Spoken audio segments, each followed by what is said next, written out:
Well, hello everyone, and welcome to the Pink Flame of Liberty program. Once again, I am your host, Karen Ann Harlos of the House Anarchy, mother of parrots, herder of butts, and sayer of mean words, apparently, according to the Libertarian National Committee, which hurt their precious feels. But we're not going to be talking about that again. I am a bit salty, however, and will, of course, probably slip in references to it for the foreseeable future.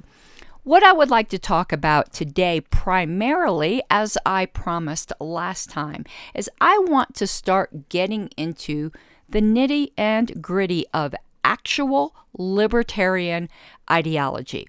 One thing that spurred me to this is we cut the cable at my home a while ago. Mostly it was due to financial considerations and had been looking for economical, solutions to, get news or any other kind of entertainment. And one station, I don't even know what thing we got it on. Apparently it's super cheap or it's free. I don't know. But we've been watching Newsmax, which is like the Wish.com version of Fox. Oh my goodness, is it terrible? If you happen to like it, okay, there's no accounting for taste. But I was watching, I don't remember the gentleman's first name, but his last name is Kelly. And in the midst of just saying about as many anti-libertarian things as you could possibly say, he then identified himself as a libertarian, and I about had a heart attack and, pooped out a cow, because I am realizing that so many people just do not know what libertarianism is. And we are just getting misrepresented right and left. And I didn't mean that in the political sense, but I guess it's true from the right and from the left.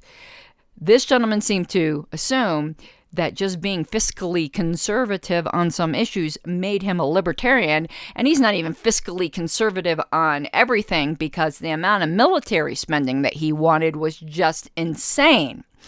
But before we get started on that, I have some news items I would like to go over and just give you some information on how you can interact with me more during this show. I try to run a video of this recording concurrently at the same time that the radio show airs. I'm not always able to do that. The timing sometimes can be a little off, but it's usually pretty close. So if you would like to interact with me, you can go over to youtube.com/Pink Flame of Liberty. Now, it's not running live at the same time as the show, so I won't be able to answer your questions on air, at least not this show. But sometimes questions get raised that I find very interesting that I will bring up the next show. And I certainly try to be there in live chat to interact with you, at least in chat. Again, that's youtube.com/Pink Flame of Liberty. And you can always write me at pinkflameofliberty@gmail.com. So here are the news items that I had wanted to cover. Somebody, I have little jokesters. I put it, that's in air quotes if you can't see me, who just think it's so entertaining to sign me up to weird newsletters or things they think will annoy me, but I end up getting material from these things. So I can't be too upset about it. And even interestingly, the other day, apparently someone thought it'd be quite amusing to give my name and email address to a Scientology recruiter. What happened to the days when they would just sign you up for dirty magazines or something? I don't know.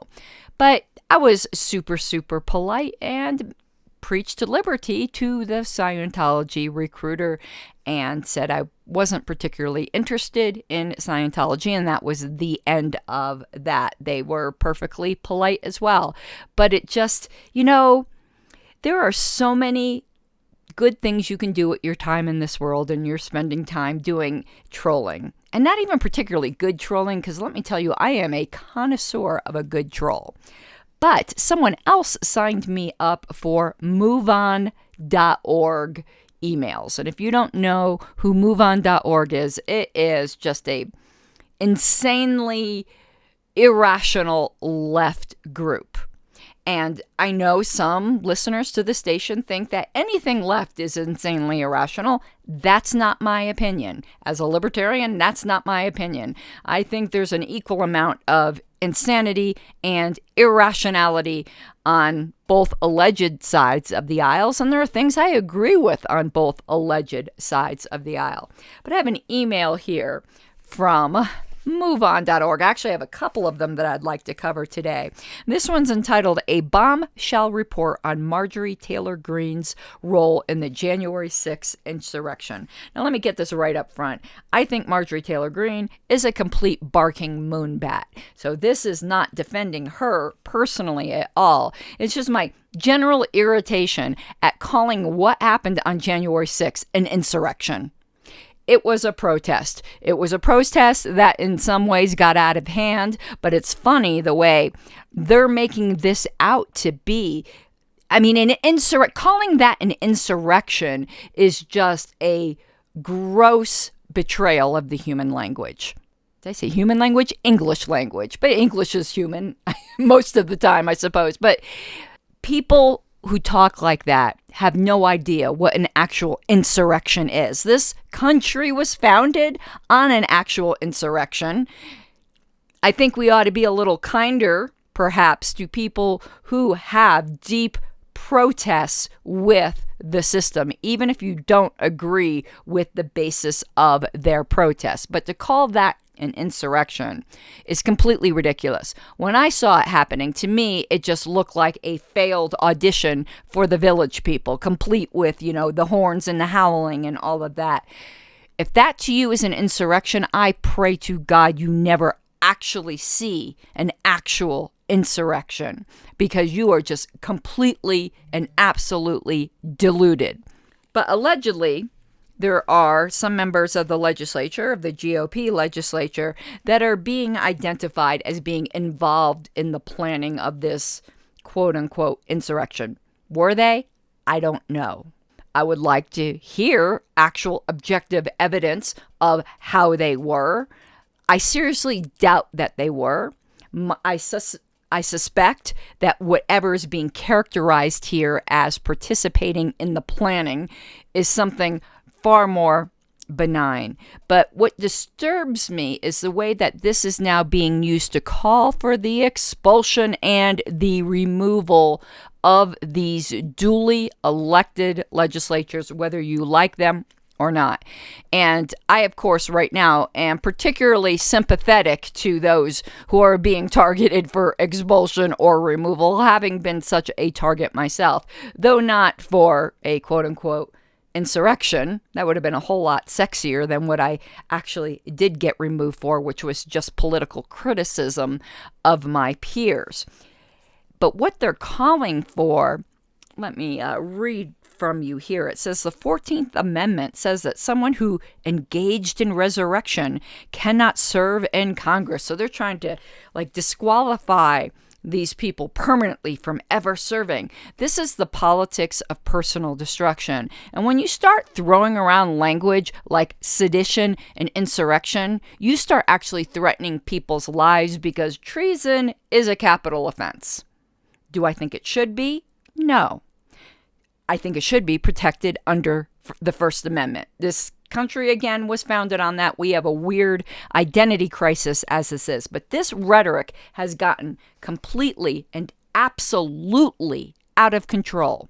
But before we head off to a break or further commentary, there are some things that can help calm down this type of just outrageous political rhetoric, and that is voting reform. I am so proud to be sponsored by the approval voting activists of Colorado for this show. Approval voting will move us beyond two-party thinking.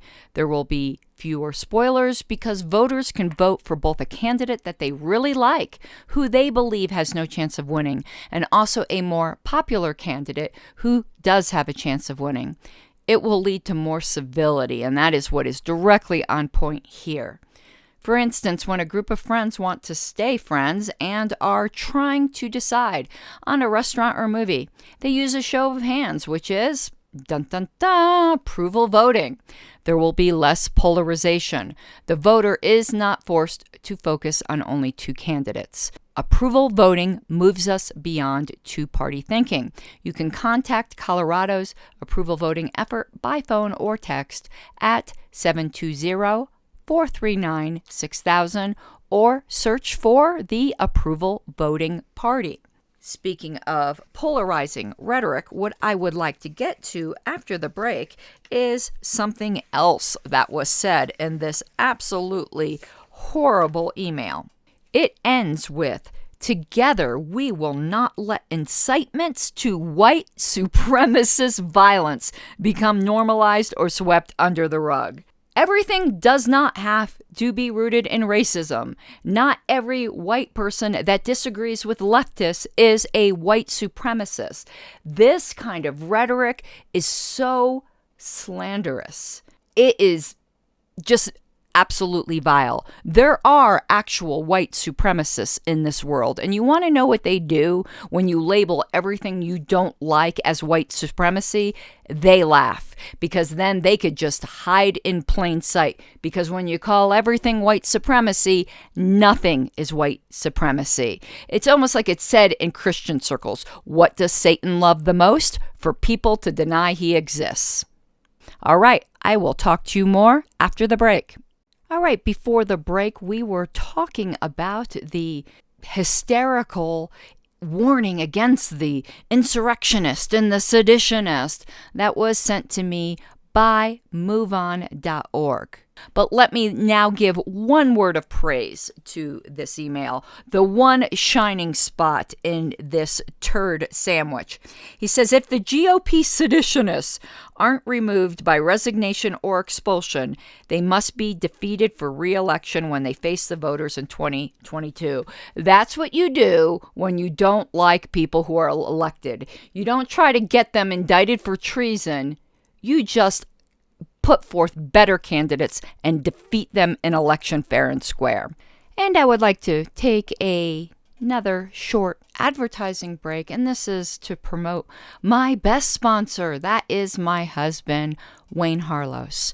Are you in the market to buy or sell your home? I would hope that you would support a liberty-loving realtor, and I can, of course, vouch for my husband in the highest terms. He is the owner of the Metro Brokers office here in Castle Rock and serves multiple counties. I have personally observed the amount of time and care that he takes with each and every client that he has, no matter the amount of the sale, if it is a home that he is selling, but he also works as a buyer's agent. So no matter the value of the home that you are looking for. Getting a good and caring realtor is one of the most important decisions you can make. So please do consider giving Wayne a call at 303-229-3435 or emailing him at wayne@harlos, Harlos, realestateteam.com. If he does not service your area, he will help you to find a good agent. And even if you are not quite yet ready to buy or sell, he is still glad to offer advice. Again, give Wayne a call at 303-229-3435. All right, let us now move on to another moveon.org email that I received, which is just another sign of the times that just makes me so angry. It's become just so normative that when you don't like what someone has to say, you have to destroy them. You have to shut them up. You have to completely deplatform them and remove their voice. And that is so dangerous. And it's dangerous when either side does this. And I shouldn't even say either side, when any side, because there's more than two sides to nearly everything today. When you remove people's voices, violence is inevitable. That is why the First Amendment is so important, and why that was one of the fundamental rights, that you have to be able to have freedom of speech. You have to be able to complain about your government. But it's not just government. It is anything in life. When you remove words, all that is left is fists, and we need to avoid that at all costs. So here is the other email. Apple is giving a platform to Trump, and they want us to sign a petition to silence Trump. This Trump obsession is I just do not get it. It's completely unfathomable to me. But here it's dear fellow Move On member. Well, I'm not, but I'm just watching from the outside. I wanted to make sure that you saw this email about how Apple is giving Trump and his new social media app, Truth Social, a platform on the App Store. Oh no, a product is being sold on the free market that people can choose to use or not use. Why is it that we have to feel so threatened that we want to use the power of large companies to shut things down? And again, all sides do this. I remember back, and I think it was Macy's, when they were using Ellen DeGeneres for a makeup ad, and the conservative right lost their mind because they didn't like that Ellen was gay, and they just tried to shut that whole thing down, as if her sexuality had anything to do with selling makeup. Ellen is a beautiful woman. Perfect face for selling makeup with those beautiful blue eyes. Now, I know it's since come out that maybe her personality isn't quite so beautiful, but we are dealing back then. So this isn't something that just the left does. It seems to be something the left is doing more of now, but the pendulum swings and the right is just as censorious. So it talks here about this is how much power we have when we come together against hate and lies. Apple can and must do the right thing. The right thing is letting the free market decide. If you think someone has a bad idea, the response is not to censor them. It's not to suspend them from the LNC. It is not to try to get them convicted as seditionists and insurrectionists. It is to combat them with better ideas. That is essential for human flourishing. Now I have one last bit of email news that I would like to share with you. And this comes from the email list of a show I support so much. You can find it on your favorite podcatcher, iTunes or whatever you may listen to podcasts on. And if you don't listen to podcasts, you really should. That's an essential part of alternative media. And this radio station has its own podcast app as well. And this is from Tom Woods. Tom Woods is just a fantastic libertarian economist and talk show host. Internet talk show host. You can also find him on YouTube, but he also puts out a near daily newsletter, and you can keep on top of things that you will not hear anywhere else, particularly the lies that are told in favor of the COVID regime. And this latest one, well, it's not his latest newsletter, but it's the latest one that I've saved for discussion on this show, talks about, let me just give you the title, The Dystopia Fauci Wants to Build. And if you hear the news that is going around about what is going on to enforce the COVID regime throughout the world, it is just absolutely horrifying for something that barely... Listen, people, biology is a fact of life. Viruses are a part of biology. You cannot be perfectly safe, and you certainly cannot bargain away other people's freedom because of your fear. As it says on my Twitter, and you can always follow me at Twitter, at Karen Ann Harlos. Just warning, radio-friendly content is not necessarily on my Twitter feed because it does not have the same kind of restrictions. But as it says, I have a picture of the Statue of Liberty with a plague doctor mask on her face on my Twitter cover image, but it says, "My freedom is not dependent upon your lack of fear."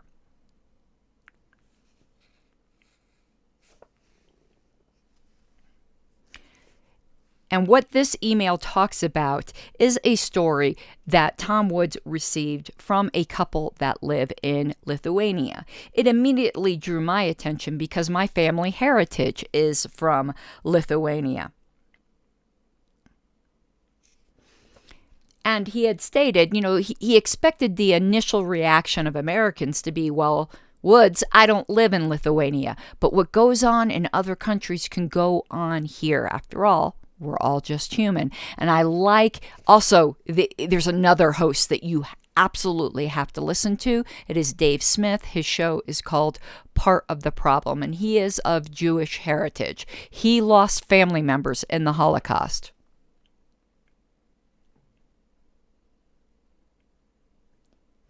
And he had said, it is generally acknowledged amongst the Jewish people the big mistake that they made when these laws first started coming down that were suppressing and persecuting the Jewish people. They would think, this is going to pass. This is temporary. Let's just tolerate it. Let's just grit our teeth and move on. And more and more and more just kept coming. And he had said, it's too late to start protesting when they're loading you onto the train cars. And it's the same thing now. I do not know why we have not risen up in peaceful, hopefully, rebellion against these just absolute depredations upon our freedom. Look at what's going on in Australia. You don't think that can happen here eventually? You don't think that can happen here?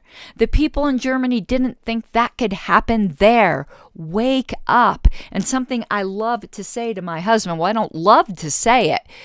I often say it, but I don't love the implications of it. But my husband was always very fond of saying, when we saw these gun control legislations coming down, that if they ever came to take away the guns, that is when the American people would rise up. No, they won't. They've already came and taken away people's children's future. They've taken away your jobs. They've told you when you could... They've told you when you can leave your house. They're telling you how you can have Thanksgiving. And these are the same people that own guns, the same guns that are supposed to prevent government tyranny, and they are silent. They will do nothing when they come for the guns, and they will. It's a guarantee. They will, unless something radically changes in this country.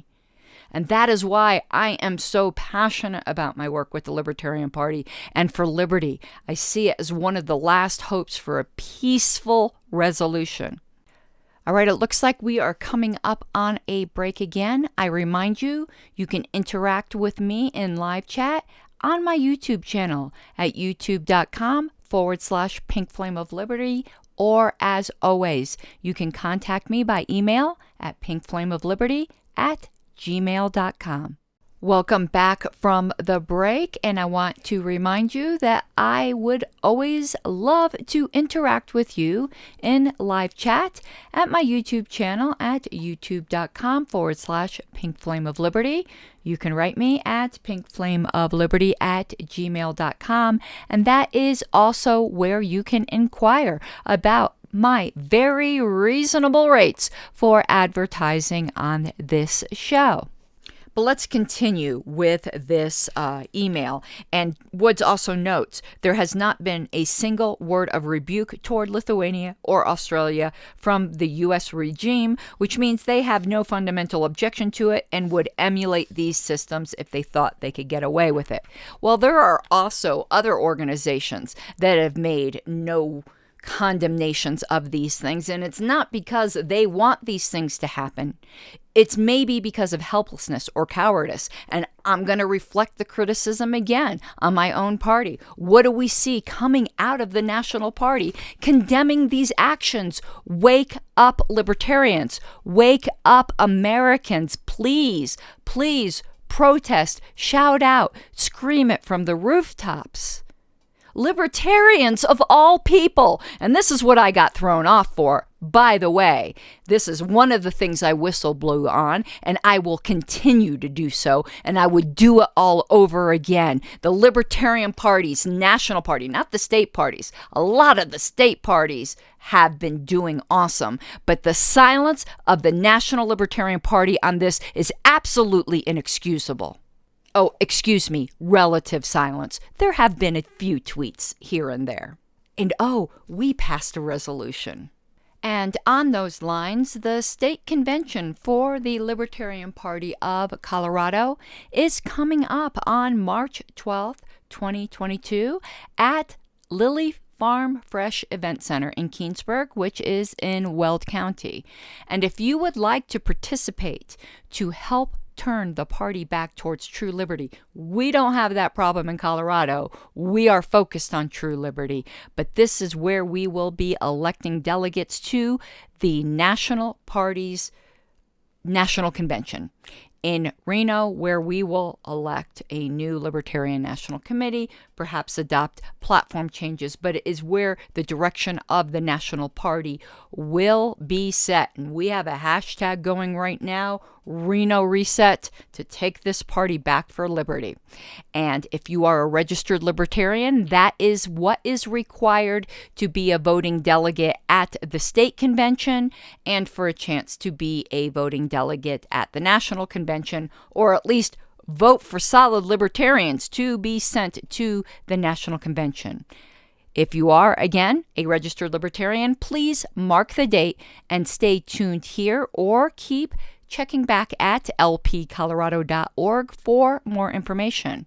If you have realized that you are indeed a libertarian, but not yet registered as a big L libertarian, size does matter in this instance, you must be registered with the state of Colorado by December 12th of this year in order to be eligible.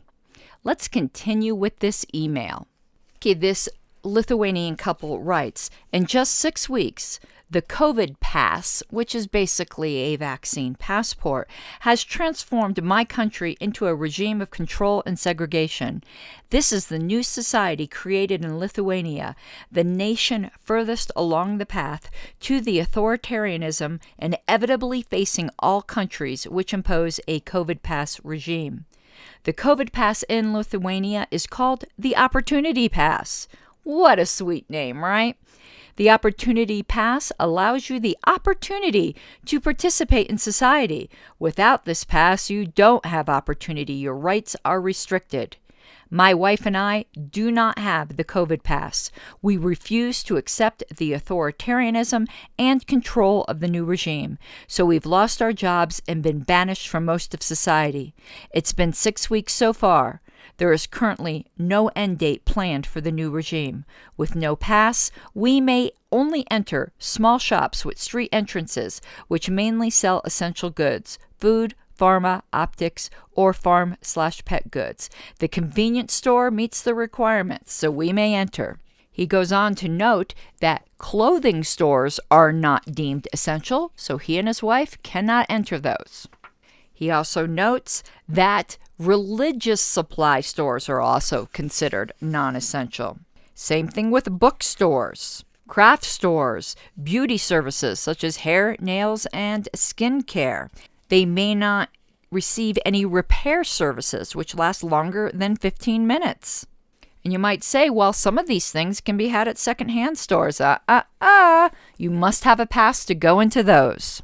Without this pass, they can't visit patients in medical facilities or senior care residential homes. And the only exception is for terminally ill patients, pregnant women, or children under 14 years of age if the doctor gives advance permission. And here's where things just get even more draconian. They can't even enter most government buildings in order to protest this policy.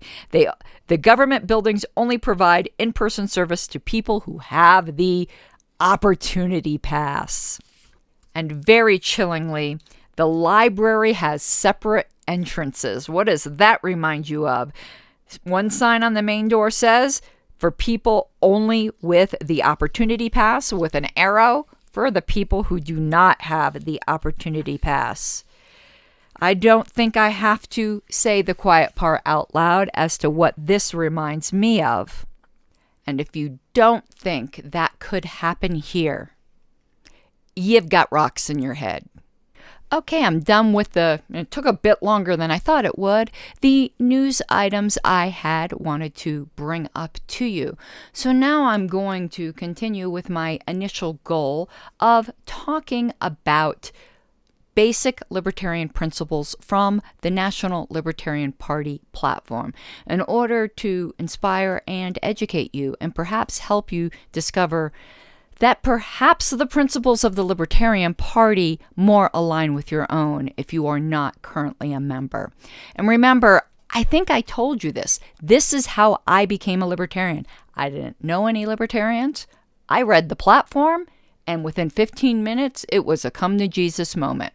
So let me first start with the preamble. I think it is so beautifully written, and even with just the preamble, we could derive almost every, platform plank from this. And the preamble states, as libertarians, we seek a world of liberty, a world in which all individuals are sovereign over their own lives and are not forced to sacrifice their values for the benefit of others. And I'm going to stop periodically to just suss out some of the implications of this. That statement in and of itself is so profound because nearly all of government, nearly all of laws today are exactly the opposite, where we are all forced to sacrifice our value for the benefits of others. And that is, the key word is forced. Sometimes we may wish to sacrifice money or time or other things that rightfully belong to us for the benefit of others. I do think helping others and being sacrificial for others is a large virtue, but not to be forced to be. Then it is no longer a virtue. Continues, we believe that respect for individual rights is the essential precondition for a free and prosperous world, that force and fraud must be banished from human relationships, and that only through freedom can peace and prosperity be realized. You will see this theme over and over and over. Boil it down. What libertarianism is the banishment of the initiation of force against other people's rights. It is so basic, yet so profound, and so absent in politics today.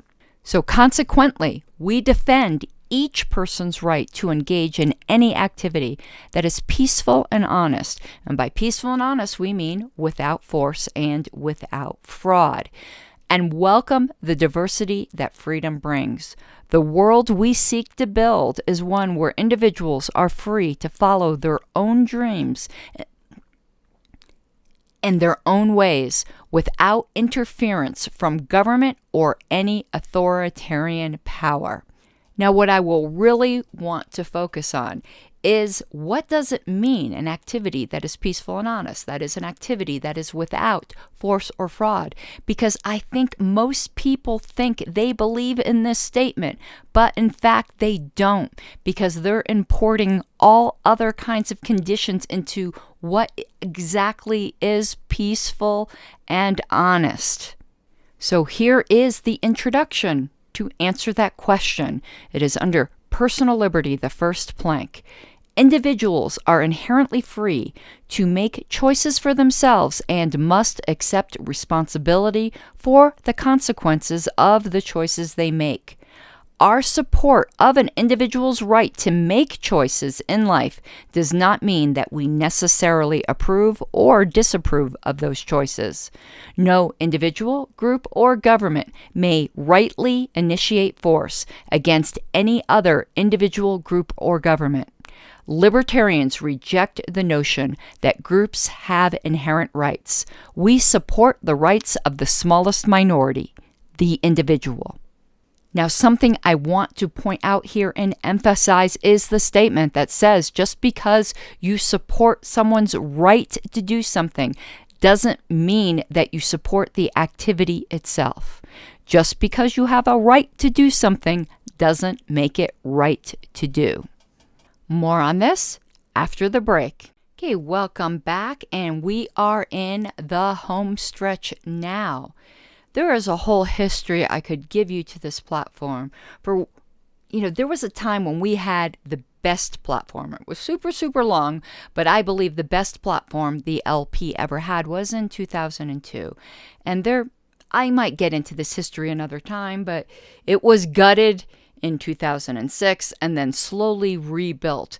And when it was rebuilt in 2008, I thought it was pretty weak sauce. Now, I didn't think so at the time. I wasn't a libertarian at the time, but when I learned of this history. So as I start to go through the current platform, I will point out items that have been recently added, I believe, to start to re-strengthen our platform.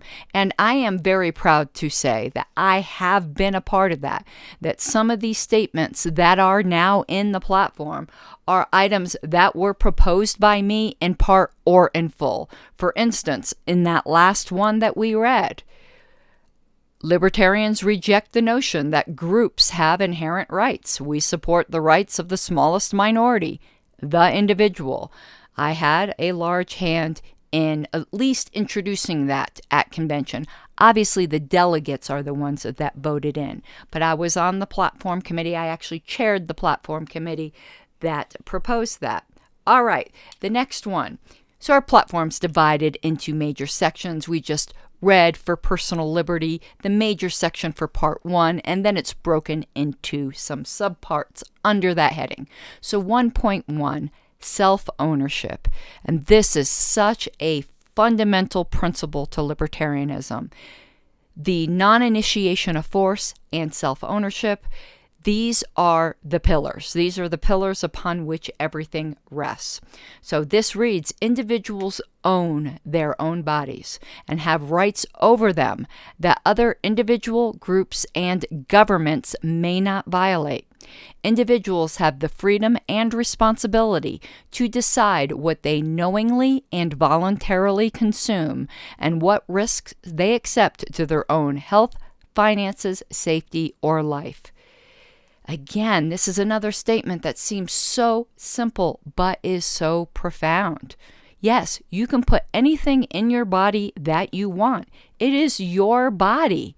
You can accept any risks that you want. It is your life. It is your body.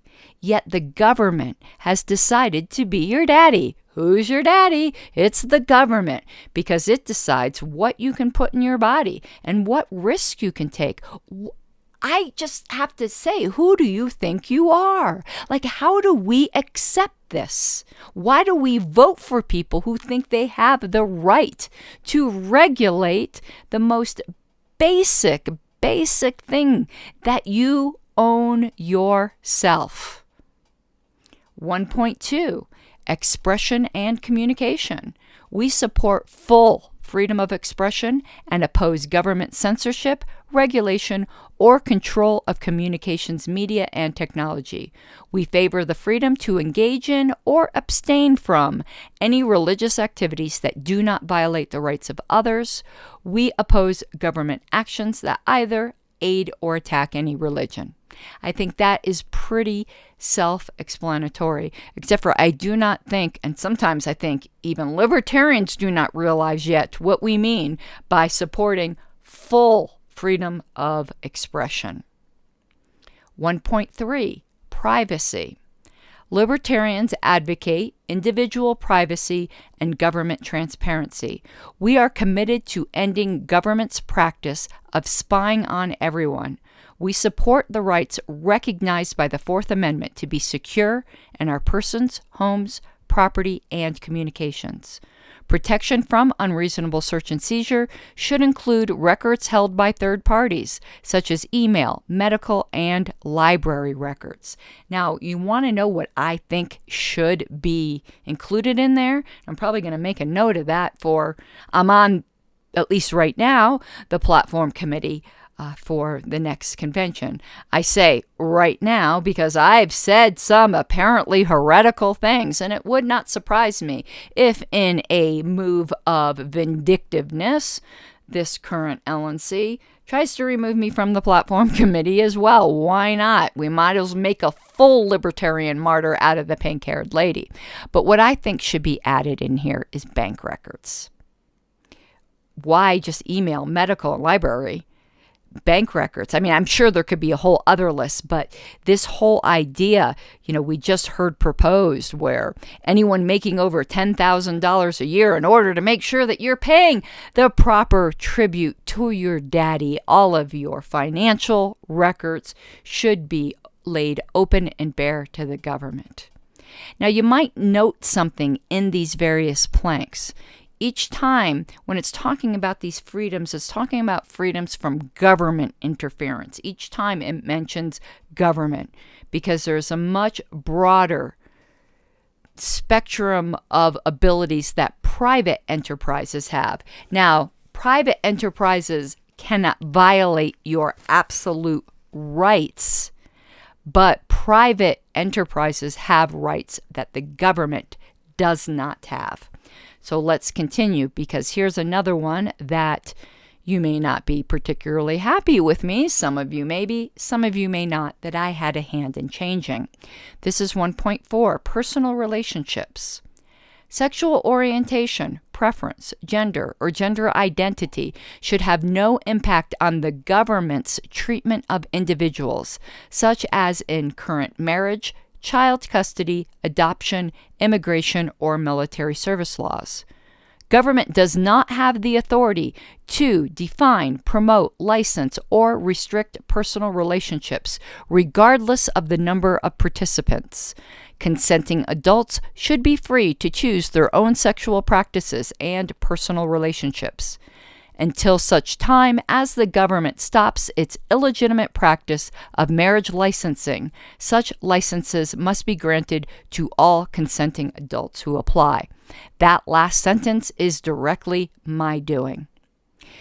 There had been a controversy within libertarianism as to whether or not we should have supported gay marriage, and I always said that we should, because the fact is that until the time that government gets out of marriage entirely, it is not proper to prop up government discrimination in that manner. But I was also very crucial in adding the line that says, regardless of the number of participants. And you might say, hold on a second there, Karen Ann. Are you saying that polygamy should be legal?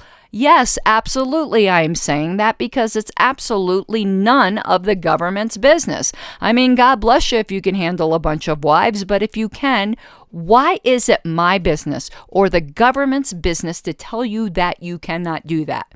That would also be the case with multiple husbands or any kind of combination you might think of. I have often joked, for those of you who are fans of Robert Heinlein's The Moon is a Harsh Mistress, I have said, I'd like to see Heinleinian line marriages if that's what somebody wanted. And now this sometimes sticks in the craw of people who are of a more conservative bent, because they will say, but think of the children. The right to determine how to raise children belongs to the parents, not society, not you, not what you think is necessarily best. And if you look throughout history, there have been many, many different family arrangements. And I know we are just have it drilled into our heads today that the nuclear family is the best possible arrangement. But is it? I might think it is. You might think it is. But the fact is, the percentage of nuclear families that fail is grossly high. And unless we're going to start getting back into the business of making divorce nearly impossible to have, the fact is that We cannot dictate the environment upon which or in which children are raised.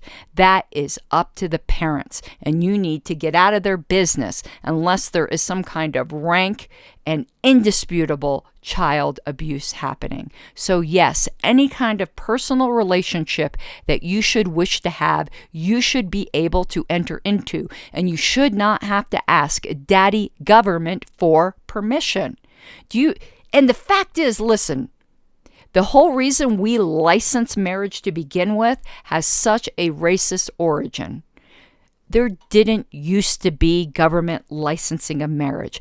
That was put into place to prohibit interracial marriage. Look up the history of it. It is entirely gross. And if you are balking at this section, you do not understand true freedom. And, I'm not going to say that's okay, because to me it's not okay. A true moral society is one that respects freedom. But when I say that's okay, I mean perhaps you're not a libertarian yet. Remember, the key word is yet, because I aim to make you one. And make sounds like such a forceful word. I don't mean it in the forceful kind of way. And related to this is 1.6, parental rights. Parents or other guardians have the right to raise their children according to their own standards and beliefs, provided that the rights of children to be free from abuse and neglect are also protected. We skipped 1.5, abortion, because I dealt with that subject in an earlier episode. Okay, that is it for now. We will continue with basic libertarian ideology and likely some news next week. I hope you have an awesome week and live free, mi guapas de libertad. You gotta take what you're given, that's how we live it. Don't be mad at the system, it's simply how we've existed. I hear a lot of people talking like they politicians and choose to be an accountant because it's safe in the business, not because they want to